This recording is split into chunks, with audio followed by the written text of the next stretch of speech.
তিনটি বিষয় আমাদের সামনে খেয়াল রাখতে হবে। দাড়ি বড়, দাড়ি ছোট, টুপিওয়ালা, টুপি ছাড়া, পাগড়িওয়ালা, পাগড়ি ছাড়া, উঁচু টুপি, নিচু টুপি, শক্ত টুপি, কলিওয়ালা, কলি ছাড়া বুঝি না। সব আলেমদেরকে এক মঞ্চে উঠতে হবে, সব আলেমদেরকে এক সাদার নিচে আসতে হবে। আজকের এই দুদিনে যে আলেমরা এক হবে না, তারা জাতীয় গাদ্দার মুনাফিক হিসাবে বিবেচিত হবে। 2 নাম্বার, কমিউনিজম দেখেছি, ন্যাশনালিজম দেখেছি, সেকুলারিজম দেখেছি, বাবার শাসন দেখেছি, কন্যার শাসন দেখেছি, স্বামীর শাসন দেখেছি, স্ত্রীর শাসন দেখেছি।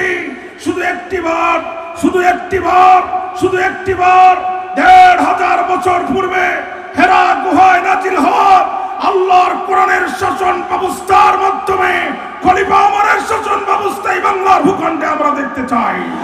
হযরত আবু বকরের শাসন ব্যবস্থায় বাংলার ভূখণ্ডে দেখতে চাই। আমার পিছনের দরজা দিয়ে চোর পালায়, পিছনের দরজা দিয়ে ডাকাত পালায়, পিছনের দরজা দিয়ে সন্ত্রাসী পালায়, কোন রাষ্ট্রনায়ক পিছনের দরজা দিয়ে পালায়, এটা পৃথিবীর ইতিহাসের প্রথম ঘটনা। কোরআনের গায়ে যারা হাত দিবে, এই ভূখণ্ড ইসলামের ভূখণ্ড, এই ভূখণ্ড কোরআনের ভূখণ্ড, এই জমিন মুসলমানদের বুকের তাজা রক্ত দিয়ে কিনে নেওয়া জমিন। এই জমিনে যারাই কোরআনের প্রত্যাবস্থান নেবে, তারাই আস্থা করে নিক্ষিপ্ত হবে। ওই ম্যাডাম হাতে সময় নাই, কয় তাহলে একটু জাতির উদ্দেশ্যে বক্তব্য দিব। ওই সে ক্যামেরাম্যান পালাইছে বহুত আগে। কয় তাহলে একটু বাবার কবরটা জিয়ারত করতে দাও। কই চিন্তা করেন না, ওখানে গেলে আপনারই শুয়ে পড়া লাগবে না। কয় তাহলে এখন কি করবো বলে দাও। লোকজন বলছে পিছনের দরজা খোলা আছে, বেরিয়ে যাও, যাদের দালালি করেছো তাদের দেশে চলে যাও। 20 বছর আগে মুফাসসিরে কোরআন আল্লামা দেলোয়ার হোসেন সাঈদী অত্যন্ত দায়িত্বহীন কণ্ঠের ঘোষণা দিয়েছিল, টুপি দেখলেই রাজাকার বলে গালি দাও, কোরআন প্রেমিক তাওহীদি জনতাকে আলবদর বলে গালি দাও, দাড়ি রাখলে ইসলামের কথা বললে জঙ্গি তকমা দিয়ে কারাগারে নিক্ষেপ করতে চাও। এই দেশের তাওহীদি জনতা যেদিন মৌলবাদীরা গাছ ধরে ঝাঁকি দেবে, মামুর বাড়ি দিল্লি যেয়ে পড়বা। 3.5 ঘন্টা হেলিকপ্টার আকাশে উড়েছে, কোথাও জায়গা হয়নি, শেষ পর্যন্ত মামুর বাড়ি দিল্লিতে জায়গা হয়েছে। স্পষ্ট ভাষায় বলতে চাই, এই বিপ্লবে কোনো বাম রক্ত দেয়নি, এই বিপ্লবে কোনো শাহবাগ রক্ত দেয়নি, এই বিপ্লবে রক্ত দিয়েছে আবু সাঈদ আর মুক্তের মতো টাক্কা ইমানদার মানুষেরা। অতএব আমাদের হাতের প্রতিটি ঘন্টার, প্রতিটি মিনিটের, প্রতিটি সেকেন্ড অত্যন্ত গুরুত্বপূর্ণ। দারুল আমান ট্রাস্টের সম্মানিত চেয়ারম্যান, জেলা জামাতের সংগ্রামী আমির অধ্যাপক আবু তালেব মন্ডল, জোরে বলেন রব্বানা লাকাল হামদ হামদান কাসীরান তাইয়্যিবান মুবারাকান ফীহি। আল্লাহ তুমি আমাদের প্রশংসাকে কবুল করো। দুরূদ আর সালাম বিশ্ব মানবতার মুক্তির মহান দিশারি, নির্যাতিত মানবতার নবী, বঞ্চিত মানবতার নবী, সাইয়্যিদুল মুরসালিন ও খাতিমুন নবিয়্যিন, ইমামুল আম্বিয়া মুহাম্মদুর রাসূলুল্লাহ সাল্লাল্লাহু আলাইহি ওয়াসাল্লাম। ভূমিকা ছাড়াই আমি সরাসরি কথা শুরু করতে চাই। আল্লাহ তাআলা আজকের মাহফিলকে কবুল করুন। তেলাওয়াত করেছি কোরআন আল কারীমের 15 নম্বর পারা, 18 নম্বর সূরা, সূরাতুল কাহফের 9, 10, 11, 12 নম্বর আয়াতে কারিমা। তেলাওয়াতকৃত আয়াতে কারিমার অন্তর্নিহিত বক্তব্যকে সামনে রেখে আমি কথা শুরু করার নিয়ত করছি। আল্লাহ তাআলা আমার কণ্ঠ এবং মেধাকে আপনাদের খেদমতে কবুল করুন। সূরাটির নাম হচ্ছে সূরাতুল কাহফ। কাহফ শব্দের অর্থ হচ্ছে গারুন ফিল জাবাল, পাহাড়ের গুহা। আরবিতে গর শব্দের অর্থ হচ্ছে গুহা, আবার কাহফ শব্দের অর্থ হচ্ছে গুহা।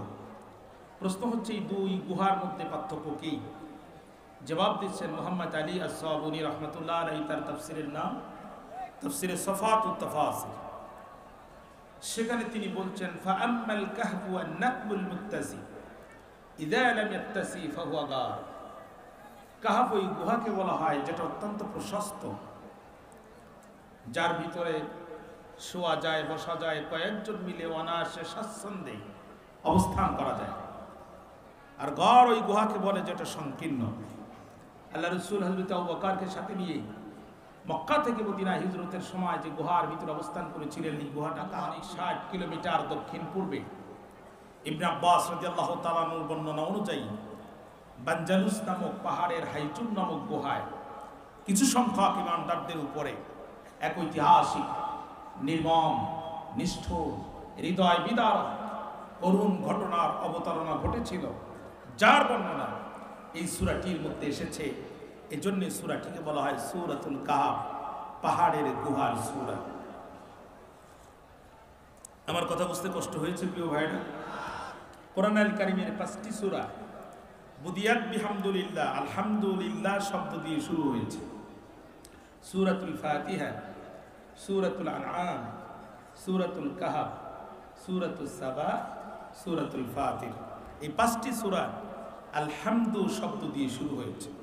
এটি হচ্ছে সূরাটির সংক্ষিপ্ত পরিচিতি। আমার বক্তৃতার দ্বিতীয় পয়েন্ট হচ্ছে আল মুনাসাবাতু বাইনা সূরাতাইন, তাফসীরের অত্যন্ত গুরুত্বপূর্ণ পয়েন্ট এটি। তেলাওয়াতকৃত সূরার সাথে পূর্ববর্তী সূরার সম্পর্ক কি, কোন সম্পর্কের কারণে দুইটি সূরা পাশাপাশি এসেছে।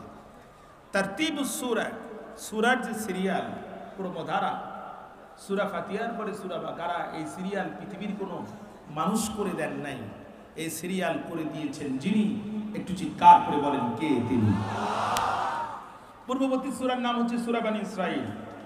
প্রশ্ন হচ্ছে সূরা কাহফ এবং সূরা বনী ইসরাঈল কেন পাশাপাশি আসলো? মুফাসসির কিরামগণ অনেকগুলো সম্পর্ক বের করেছেন। আমি দুইটি সম্পর্ক সংক্ষেপে আপনাদের সামনে উপস্থাপন করছি।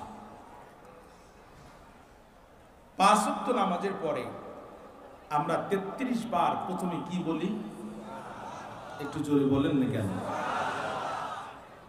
এরপরে 33 বার পূর্বের সূরা বনী ইসরাঈল শুরু হয়েছে আল সুবহান শব্দ দিয়ে, আর সূরা কাহফ শুরু হয়েছে আল হামদ শব্দ দিয়ে।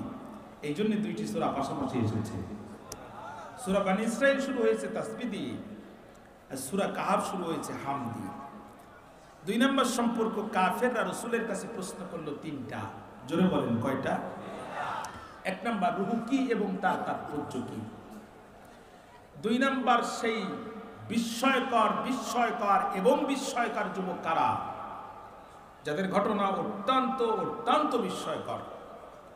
3 নম্বর প্রশ্ন, সেই মহান ব্যক্তিকে যিনি পৃথিবী মিনাল মাশরিকি ইলাল মাগরিব, পৃথিবীর পূর্ব থেকে পশ্চিম পর্যন্ত পরিভ্রমণ করেছেন, এবং তার ঘটনা কি।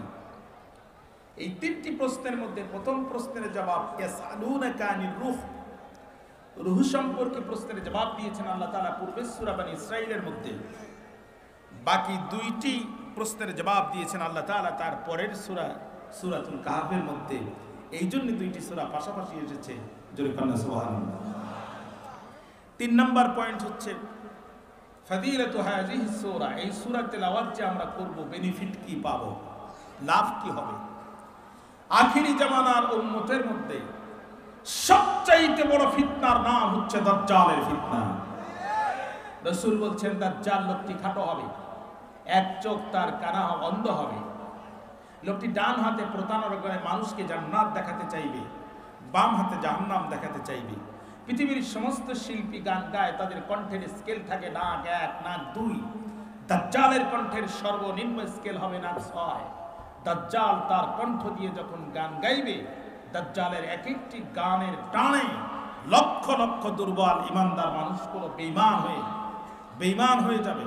গর্ভবতী নারীরা পর্যন্ত পঙ্গপালের মতো দৌড়াতে থাকবে, সন্তান পর্যন্ত প্রসাব করে ফেলবে, তারা ঠিক পাবে না। রাসূল বলছেন মান হাফিজা আশারা আয়াতিন মিন আউয়ালি সূরাতিল কাহফি আসামা মিনাদ দাজ্জাল, আমার উম্মতের মধ্যে যারা সূরা কাহফের প্রথম 10টি আয়াত মুখস্থ করবে, দাজ্জালের ফিতনা থেকে আল্লাহ তার ঈমানকে রক্ষা করবে। 2 নাম্বার, নবীজির একজন সাহাবী ছিলেন, বুখারীর হাদিস, মনোযোগ আছে আমার দিকে। রাসূলের একজন সাহাবী ছিলেন, নাম তার উসাইদ ইবনে হুযাইর রাদিয়াল্লাহু তাআলা। তিনি ঘরের মধ্যে সূরা কাহফ তেলাওয়াত করতেছিলেন, যখন জন্তু জানোয়ারগুলো বাড়িতে, চতুষ্পদ জন্তু জানোয়ারগুলো ছটফট করতেছিল, তখন হযরত উসাইদ রাদিয়াল্লাহু তাআলা বাইরে আসার পরে আকাশের দিকে লক্ষ্য করে যখন তাকালেন, তখন দেখলেন একখণ্ড হিমেল ঠান্ডা শীতল মেঘ টোটাল বাড়িটিকে ছায়া দিয়ে আছে। নবীজির সাহাবী বড় ভয় পেয়ে গেলেন, আল্লাহ রাসূলের খেদমতে হাজির হলেন, ইয়া রাসূলুল্লাহ, আমি সূরা কাহফ তেলাওয়াত করতেছিলাম, যখন আমার বাড়ির চতুষ্পদ জন্তু জানোয়ারগুলো ছটফট করতেছে, তখন বাইরে আসার পরে আকাশের দিকে লক্ষ্য করে তাকালাম, যখন একখণ্ড হিমেল ঠান্ডা মেঘ আমার বাড়িটি ছায়া দিয়ে আছে তখন, অগনবীজি আমি তো ভয় পেয়ে গেলাম। আল্লাহ রাসূল বলছেন ইকরা ফলান, উসাইদ তুমি তেলাওয়াত করতে থাকো। উসাইদ ভয় পেও না, ফাইন্নাহা সাকিনাতুন, এটা রহমতের সাকিনা। সূরা কাহাফ তেলাওয়াত করার বরকতে আল্লাহ রাব্বুল আলামিন তোমার ঘরটি রহমতের সাকিনা সরাসরি তোমার ঘরের উপরে নাজিল করেছে। আরেকটি হাদিস দেন, রাসূল বলেছেন যে এই ব্যক্তি জুমার দিন সূরা কাহাফ তেলাওয়াত করবে, কিয়ামতের ময়দানে সূরা কাহাফ নূর হয়ে তাকে রাস্তা দেখাবে। আল্লাহ তাআলা আমাদেরকে আমল করার তৌফিক দান করুন। তাহলে আমি প্রথমে সূরাটির পরিচিতি বলেছি, এরপরে দুইটি সূরার মধ্যকার সম্পর্ক বলেছি, তারপরে সূরাটি তেলাওয়াত করলে লাভ কি হবে এটি বলেছি। এখন আমি সাবাবে নুজুল, শানে নুজুল, আসবাবে নুজুল যেটি বলেন না কেন, নাজিলের কারণ বা প্রেক্ষাপট আলোচনা করেই ভিতরে আলোচনায় প্রবেশ করতে চাই। ভাইরা আমার, কাফেররা রসুলের কাছে রসুলকে অপমানিত করার জন্য, কোরআনের দাওয়াতকে বন্ধ করার জন্য মক্কার দুইজন বুদ্ধিজীবীকে পাঠালো মদিনায়। একজনের নাম নজর ইবনে হারিস, আর একজনের নাম আকবা ইবনে আবি মুঈন। এই দুইজনকে পাঠালো কোরআন কেমনে বন্ধ করা যায়। তাহলে সে যুগে কোরআন বন্ধ করত যারা কাফের ছিল তারা, আজও কোরআন বন্ধ করার পাইতারা করে যারা, উপরে মুসলমানের লেবাস লাগায় ভিতরে কুকুরি লালন করে তারা। ঠিক না? ঠিক না? কিন্তু এ কোরআন সে কোরআন যে কোরআনকে সম্মান করলে জিরো থেকে কোরআন তাকে হিরো বানায়। হযরত ওমর কত বড় দুর্ধর্ষ মানুষ থাকলে পরে আল্লাহ রসুলকে হত্যা করার জন্য যেতে পারে।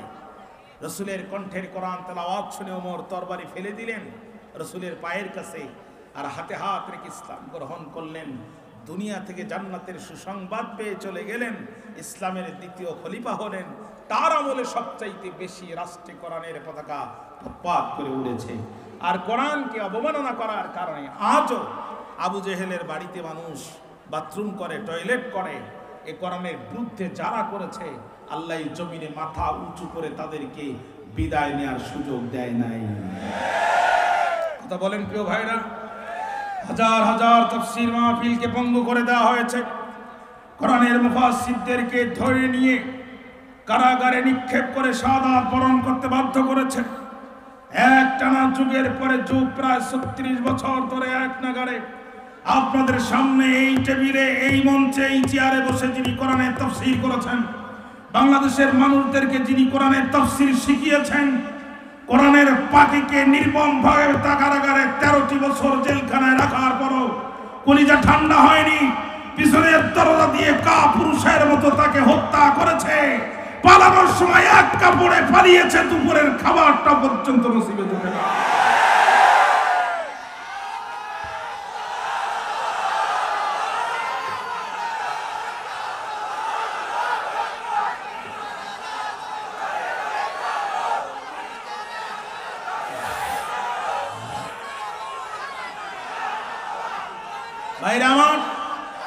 ভাইরা আমার, পিছনের দরজা দিয়ে চোর পালায়, পিছনের দরজা দিয়ে ডাকাত পালায়, পিছনের দরজা দিয়ে সন্ত্রাসী পালায়।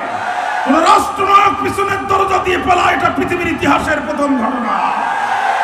কোরআনের গায়ে যারা হাত দিবে, এই ভূখণ্ড ইসলামের ভূখণ্ড, এই ভূখণ্ড কোরআনের ভূখণ্ড, এই জমিন মুসলমানদের বুকের তাজা রক্ত দিয়ে কিনে নেওয়া জমিন।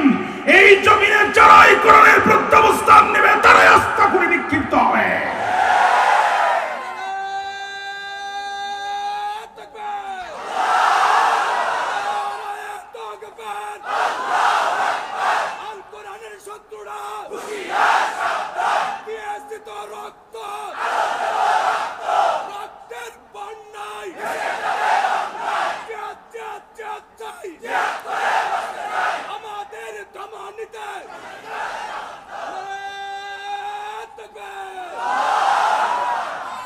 পালানোর সময় বলতেছে আমার 2টা শাড়ি নেওয়ার দরকার ছিল।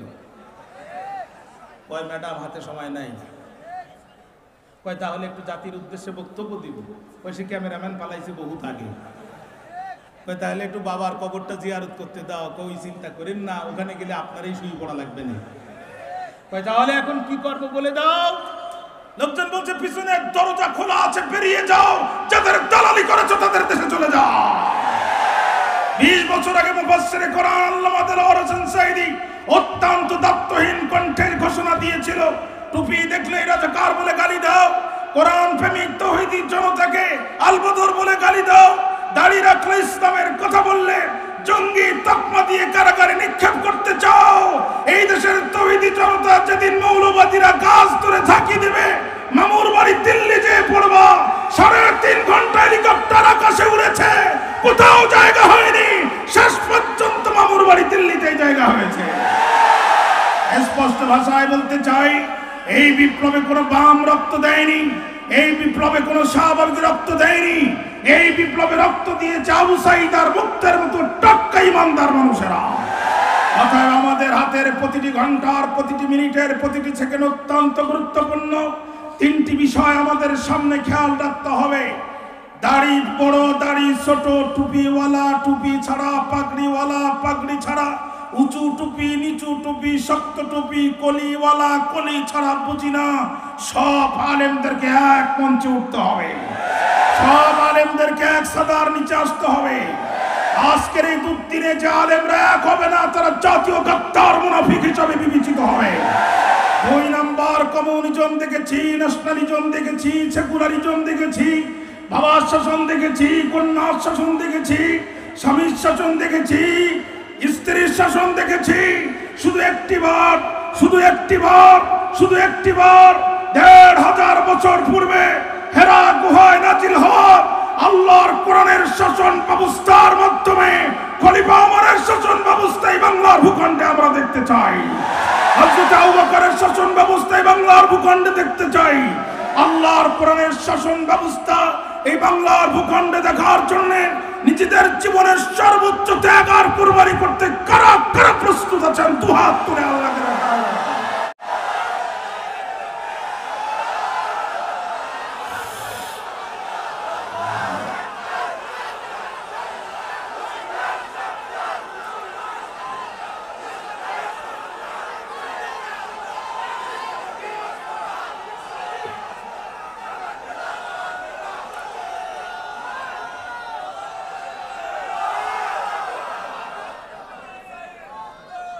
আমার ভাইরা, এই কুখ্যাত 2 জন কাফের বুদ্ধিজীবী, আমার দিকে তাকান, আমার হাতে সময় কম, আমাকে কথা বলার সুযোগ দেন।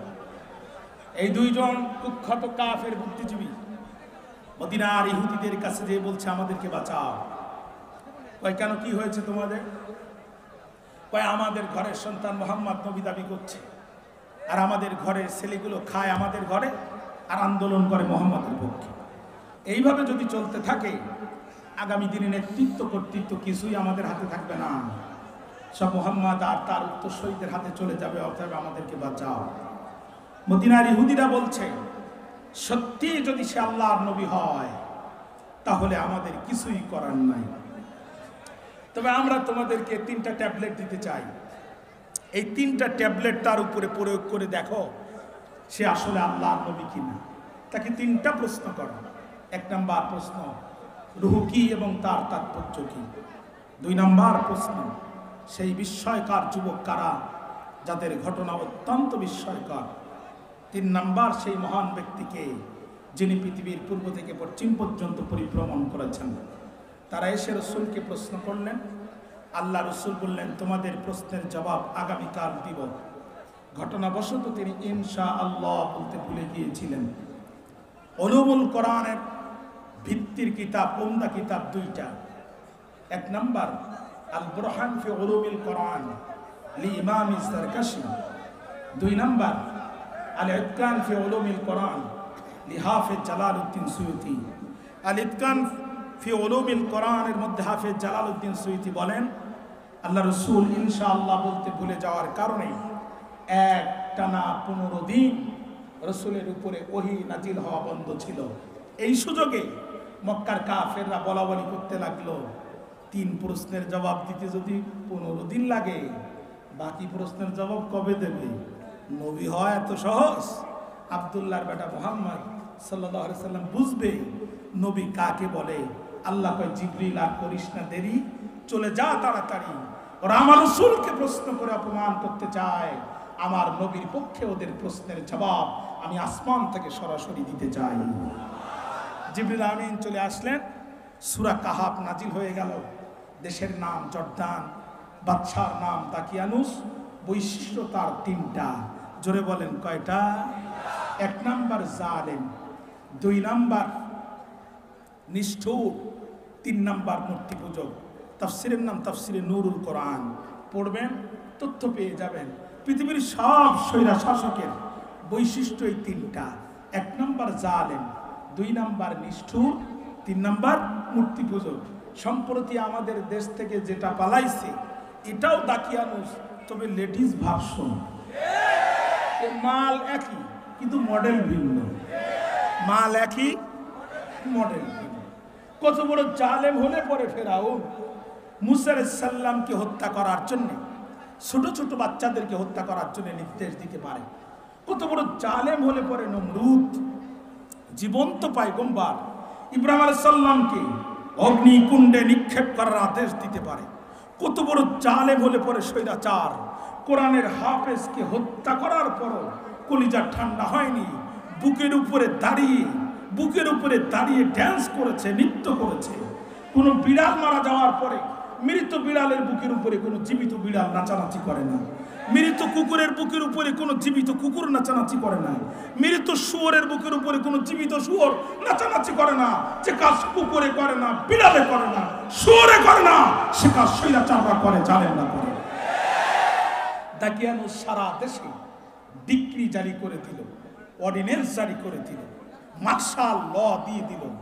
আমার দেশে থাকবে যারা মূর্তি পূজা করবে তারা, মূর্তি পূজা করবে না যারা, 2 ভাগে ভাগ হবে তারা। 1 ভাগ যাবে আয়না ঘরে, আর 1 ভাগ যাবে ক্রস ফায়ারে।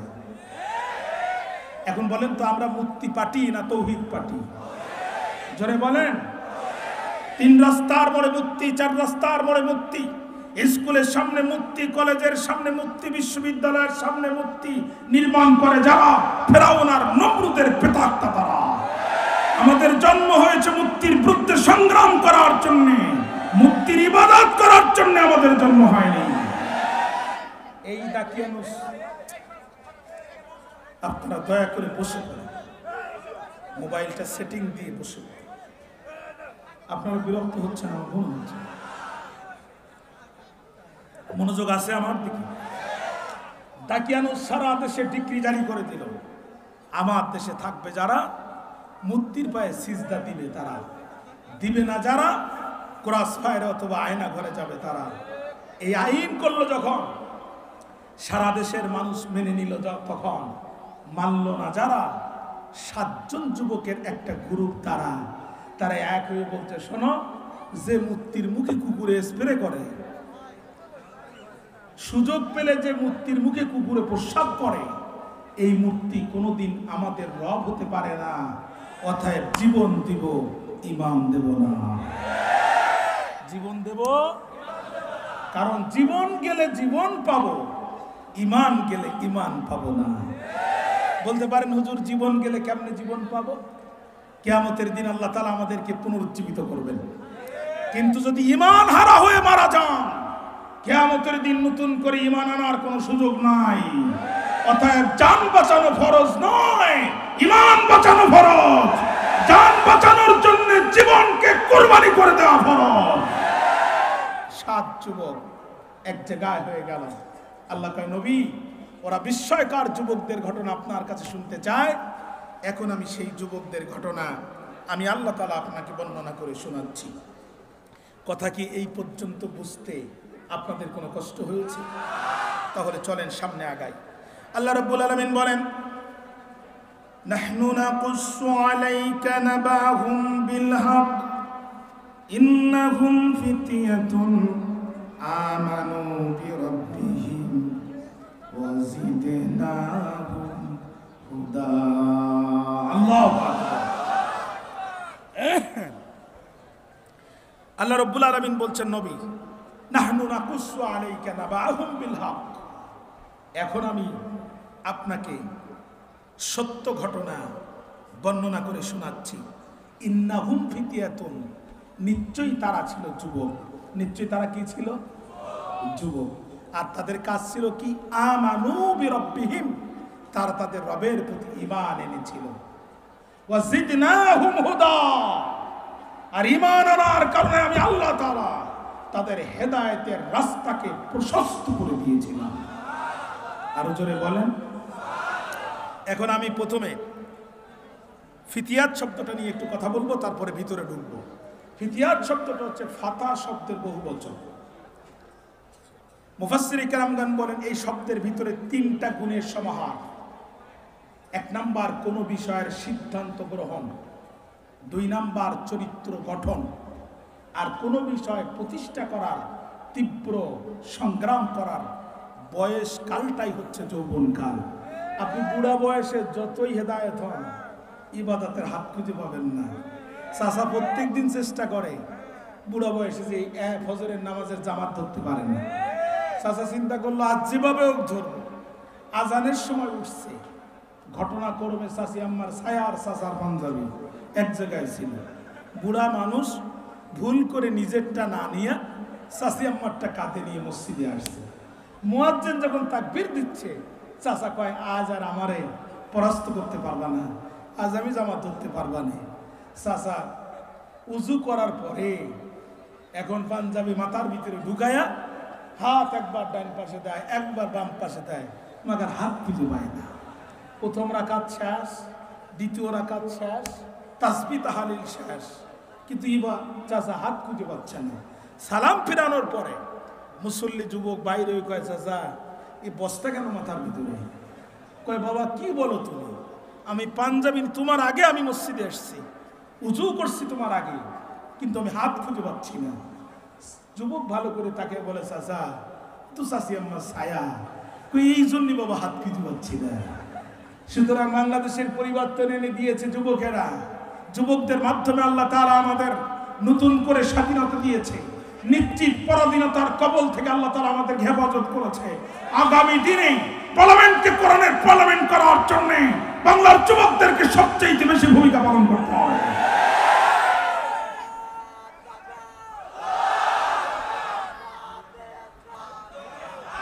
ভাইরা আমার খেয়াল করেন,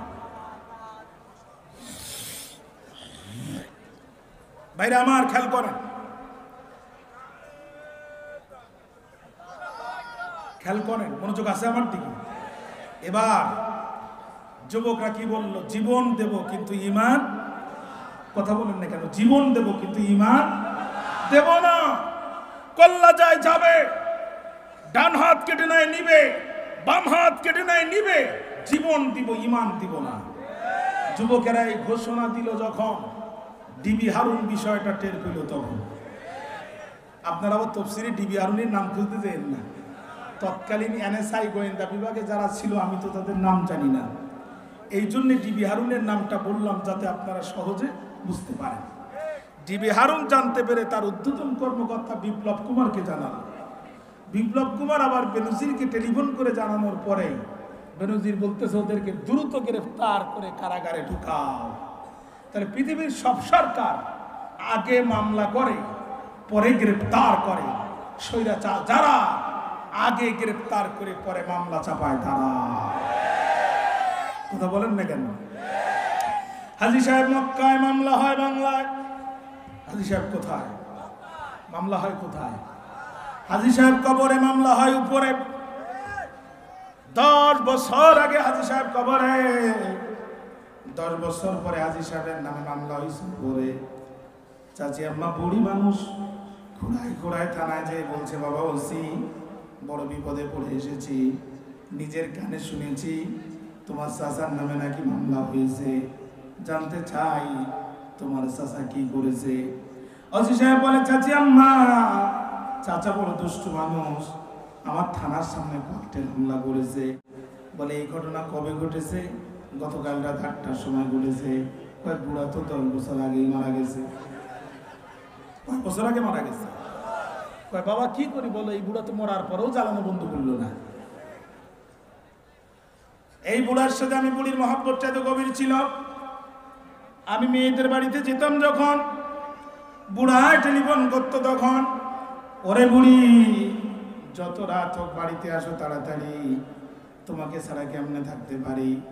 সেই মহাব্বতের বুড়া আমার 10 বছর আগে গেল কবরে, মাত্র 2 বার উঠলো উপরে। একবার গত নির্বাচনের সময়, আর একবার তোমার থানার সামনে ককটেল মারার সময়। পরিস্থিতি যা সৃষ্টি হচ্ছে, সামনে কিন্তু বুড়া আবারও ওঠার সম্ভাবনা আছে। অতএব তুমি আমার মোবাইল নাম্বারটা নাও, আমার চেয়ারম্যানের নাম্বারটা নাও। বুড়া যদি এবার কোনোদিন কবর থেকে উঠে, তুমি শুধু ধরে আমার কাছে জমা দিবা। বাইরে জানতে যাই এই জাতের মামলা সমাজে হয়েছিল না হয় না। 7 জন যুবক গ্রেপ্তার হয়ে গেল মামলা ছাড়া। 7 জন যুবক গ্রেপ্তার হয়ে গেল। মাঝে মাঝে বক্তৃতা বলি, সিঙ্গাপুরের জুতা পালিশের জন্য মুচি নাই। জুতা যারা পালিশ করে তাদের কি মুচি বলেন তো আপনারা? সিঙ্গাপুরে ডিজিটাল মেশিন আছে, ভিতরে জুতা ঢুকায় দিবেন, পালিশ হয়ে বাইর হবে, ভিতরে ডলার দিয়ে দিবেন। এখন বাঙালি দিয়ে যখন জুতা ঢুকাইছে আর পালিশ হয়ে বাইর হয়েছে, বাঙালির সাথে সাথে দেখে টাকা নেওয়ার লোক নাই। বাঙালি ফতুয়া আবিষ্কার করে ফেলছে, যেখানে মানুষ নাই ওখানে টাকা দেওয়া যায় না। এখন বাঙালি শুধু জুতা ঢুকায়, পালিশ হয়ে বাইর হয়, পায়ে দিয়ে হেঁটে যায়। এই কোম্পানিগুলোর মালিক যারা, মাস শেষে বক্সগুলো ওপেন করে দেখলো তারা, জুতা পালিশ হলো 30,000 জোড়া, মাগার ভিতরে মাল নাই। এই কাম করলো কারা? ধরার জন্য তারা নিয়োগ করলো সিসি ক্যামেরা। সিসি ক্যামেরায় পড়লো ধরা। বীর বাঙালি যারা এই মহান কাম করেছে তারা, ওরা পড়ে গেল বড় বেকায়দায়। বাঙালি যতদিন আছে ডিজিটাল পদ্ধতিতে জুতা পালিশের ব্যবসা সম্ভব নয়। আবার এতগুলো বাঙালি যদি ফেরত পাঠাই তাহলে আমাদের কলকারখানাও চলবার নয়। ওরা তখন সফটওয়্যার ইঞ্জিনিয়ারদেরকে ডাক দিয়ে বলছে, বাবা বেতন তো নিভা, একটা নতুন সফটওয়্যার বানাও যাতে বাঙালিও থাকে, জুতা পালিশের ব্যবসাও চলে। সফটওয়্যার ইঞ্জিনিয়ার যারা অক্লান্ত পরিশ্রম করে নতুন সফটওয়্যার তৈরি করলো তারা, আর সেটি হলো জুতা একটি ঢুকাবেন, পালিশ হয়ে বাইর হবে, আরেকটি ঢুকাবেন, পালিশ হবে, তবে বাইর হবে না ততক্ষণ, ভিতরে ডলার দিবেন না যতক্ষণ। বাঙালি কয় এই সামান্য বুদ্ধি দিয়ে কি আর আমাদের আটকানো যায়? বাঙালি এক মেশিনে জুতা একটা দেয়, পালিশ হয়ে যখন বাইর হয় বুদ্ধি করে দ্বিতীয় জুতার ওই মেশিনে দেয় না, আর একটু হেঁটে সামনে যায়, আর একটা মেশিন পায়, ওখানে আর একটা দেয়, এখান থেকে একটা, ওখান থেকে একটা, 2 মেশিন থেকে 2 জুতা বাইর করে হেঁটে যায়। এদের কাছে অসম্ভব বলে কোনো জিনিস নাই। এরা 81 সালে জন্মগ্রহণ করার পরও 71 সালের মামলার প্রধান সাক্ষী হয়। ঠিক না? ঠিক না ভাইরা আমার? 7 জন যুবক গ্রেপ্তার হয়ে গেল। কোথায় পর্যন্ত বুঝতে কষ্ট হয়েছে আপনার? 7 জন যুবক গ্রেপ্তার হয়ে গেল। সকালবেলা দাকিয়ানুস আদালতে 7 জন যুবককে উপস্থাপন করা হলো। দাকিয়ানুস বসে আছে, যুবকরা মাটিতে বসে আছে, হাতে তাদের হ্যান্ডকাপ পরানো, অগ্নিশর্মা হয়ে রাগে, চোখগুলো মোটা করে দাকিয়ানুস বলছে, এই যুবকেরা দাঁড়াও, সারা দেশের মানুষ মূর্তিকে খোদা বলে মেনে নিল, তোমাদের কি হলো? তোমরা কেন মূর্তিকে খোদা বলে মানছো না? জবাব দাও। আল্লাহ কয়, নবী ওয়ারাবাতনা আলা কুলুবিহিম ইয কামু ফাকালু, ওরা যখন জবাব দেওয়ার জন্য দাঁড়ায় গেল, আমি আল্লাহ তাআলা ওদের অন্তরকে ঈমানের উপরে সুদৃঢ় করে দিলাম। যুবকেরা দাঁড়ায় গেল। কখন? ইয কালু, যুবকেরা দাঁড়ায় তখন বলল, রব্বুনা রব্বুস সামাওয়াতি ওয়াল আরদ, আমাদের রব তিনি, আসমানের রব যিনি। যুবকেরা দাঁড়ায় বলল, রব্বুনা রব্বুস সামাওয়াতি ওয়াল আরদি লান নাদউয়া মিন দুনিহি ইলাহান লাকাদ কুলনা ইযান শাতাতা। আমাদের রব তো তিনি, আসমানের রব যিনি, আমাদের রব তিনি, জমিনের রব যিনি, আমাদের রব তো তিনি, জীবন দান করেন যিনি, আমাদের রব তো তিনি, মৃত্যু দান করেন যিনি, আমাদের রব তো তিনি, মৃত্যুর রব তো তিনি, পুনরুজ্জীবিত করার পরে জান্নাত আর জাহান্নাম নির্ধারণ করবেন যিনি। লান্নাতু মিন দুনিহি ইলাহা ওই রবকে ছাড়া অন্য কোন ভেজাল সত্তাকে রব বানায়া বর্তমানও ডাকি না, ভবিষ্যতেও ডাকবো না। ঈমান কাকে বলে মিয়া? ঈমান কাকে বলে? দাকিয়ানুসের স্বৈরাচারিত্বের সামনে দাঁড়িয়ে দায়িত্বহীন কণ্ঠে ঘোষণা দিয়ে বলছে লান্নাতু ওয়া মিন দুনিহি ইলাহা, ওই রবকে ছাড়া অন্য কোন ভেজাল সত্তাকে রব বানিয়ে বর্তমানেও ডাকি না, জীবন গেলে ভবিষ্যতেও ডাকবো না। যদি তোর নির্যাতনের যাতা করে পিষ্ট হয়ে ওই রবকে ছাড়া অন্য কোন ভেজাল সত্তাকে রব বলে ডেকেই ফেলি, লাকাদ কুলনা ইযান শাতাতা, তবে সেটা হবে অত্যন্ত গর্হিত কাজ, অত্যন্ত বাজে কাজ, অত্যন্ত বাজে কাজ। নিজেদের ঈমান তো প্রমাণ করে দিলেন, এবার দাকিয়ানুসের ঈমানকে চ্যালেঞ্জ জানানোর জন্য যুবকেরা বলছে হাউলাই কওমুন আত্তাখাযু মিন দুনিহি আলিহাতান, এই কওম, আমাদের এই কওমদের কি হলো যারা আল্লাহকে বাদ দিয়ে মানব রচিত মতবাদকে ইলাহা হিসাবে গ্রহণ করেছে, আল্লাহকে বাদ দিয়ে গাছকে পূজা করে, আল্লাহকে বাদ দিয়ে মাছকে পূজা করে, আল্লাহর আইন বাদ দিয়ে মানব রচিত আইনের পূজা করে। ভাইরা পরিষ্কার কথা শুনে রাখেন, আল্লাহকে বাদ দিয়ে যারা গাছকে সিজদা করে এরা যেমন মুশরিক, আল্লাহকে বাদ দিয়ে যারা মাছকে সিজদা করে এরা যেমন মুশরিক, আল্লাহকে বাদ দিয়ে যারা গরুর পায়ে সিজদা করে এরা যেমন মুশরিক, আল্লাহর আইন বাদ দিয়ে মানব রচিত আইনের পক্ষে যারা জীবন যৌবন আন্দোলন সংগ্রাম করে এরা তেমনই মুশরিক। এই দুই মুশরিকের মধ্যে কোনো পার্থক্য নাই। যুবকেরা দাঁড়িয়ে বলছে লাউলা ইয়াতুনা আলাইহিম বিসুলতানিন বাইয়িন, আল্লাহকে বাদ দিয়ে অন্য কোন ভেজাল সত্তাকে রব বলে ডাকা যাবে এ প্রমাণ যদি তাদের কাছে থাকে তাহলে তারা সেটা পেশ করে না কেন? ওমান আযলামু মিম্মান ইফতারা আলাল্লাহি কাযিবা, ওই ব্যক্তির চেয়ে বড় জালেম আর কে হতে পারে যে তার রবের নামে মিথ্যা প্রতিপন্ন করে। আজকে আমরা অত্যন্ত দুঃখের সাথে বলছি, কিছু মুসলমানের সন্তানকে স্পষ্ট ভাষায় বলতে শোনা যায় এইসব শরিয়া টরিয়া আমরা মানি না, এমন বক্তব্য আমরা শুনি না। আফসোস লাগে তাদের জন্য, আফসোস লাগে, কলিজা ফেটে যায়। যুবকেরা এই দায়িত্বহীন ঘোষণা যখন দিয়ে দিল, দাকিয়ানুস তখন বলল তোদের সময় হাতে 3 দিন। জোরে বলেন কয়দিন? একটু জোরে বলেন না কয়দিন?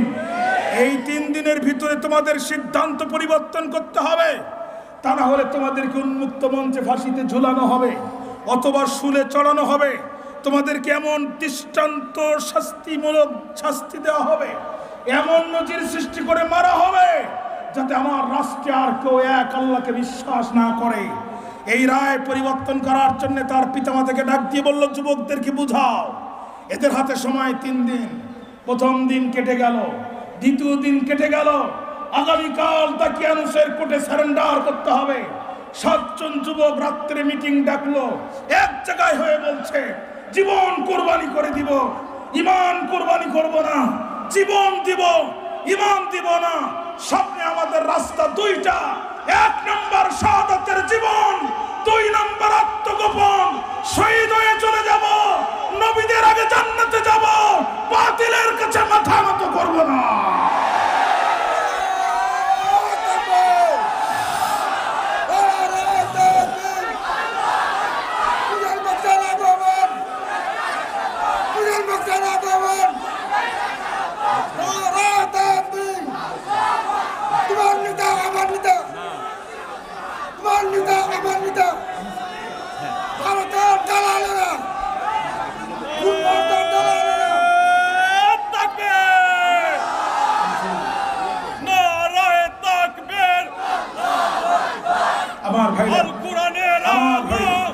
আমার ভাইরা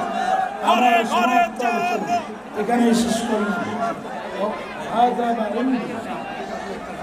هذا ما عندي والعلم عند الله عليه توكلت وإليه أنيب والسلام عليكم রহমতুল্লাহি ওয়া বারাকাতুহু।